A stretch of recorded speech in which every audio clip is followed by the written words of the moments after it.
Good to have Shabbos, everyone. Parshas Toldot, and also it's with the first Shabbos of the month of Kislev. The Rebbe spoke in 1991, Tafshin and Beis, about the Kislev and Rosh Chodesh, the idea of Rosh Chodesh, and of course the Parsha of Toldot. And the question is, why is this week's Parsha called Toldot? Noach also starts off Elo Toldot Noach. So the Noach should have been called Toldot, and this week should have been called Yitzchak. And we know that Noach means calmness, menucha, and Toldot means to have children, to give birth to something. And the true giving birth in Torah mitzvahs, in Yiddishkeit, is our Torah mitzvahs, and making this place into a dwelling place for Hashem, a dir b'tachtonim. So when we analyze the difference between Yitzchak and Noach was all about menucha. He wanted to bring calmness to the world. And Zohar says he brings naich la'olam, he brings calmness to the world. Because after the flood, we got rid of all the sinners, so to say. But he doesn't change the world.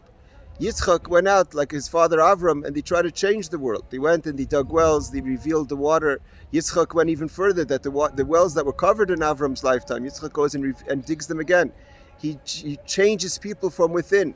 Avram Avinu was overwhelming people, while Yitzchak changed people from within, which was to reveal their inner well, their inner spring, their inner godliness and holiness.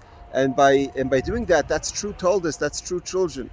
And therefore, when it comes to naming the parsha, Yitzchak is the one who gets the name Toldot, because that's the toil of a Jew, is to make this world into toil. It's not about menucha, like we said.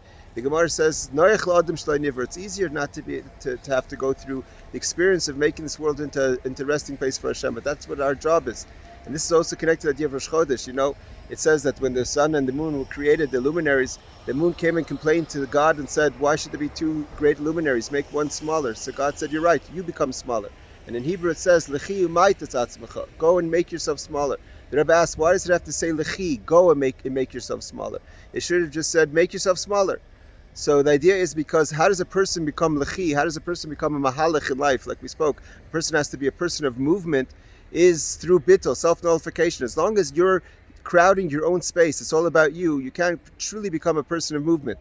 Like it says in the Haftorah, when we say Macha Chodesh, that Shaul HaMelech is talking with Yonasan and David, he says, "V'nifkadeta ki pakid b'shavecha," you will be missed because your place is empty. When a person's place is empty, when a person finds humility and humble and self-nullification, so then you become remembered, you become something. A person sometimes needs to go through tremendous bittul in order to grow, to become the great person that he or she is meant to be. I want to wish everyone that, the Jewish people, we went through very hard a month and a half, and it wasn't easy, and it was a big bittul and a self-nullification, but this is hopefully the path to something great is about to happen. Lechi, we're going to become people of movement with the coming of Mashiach in the month of Geula.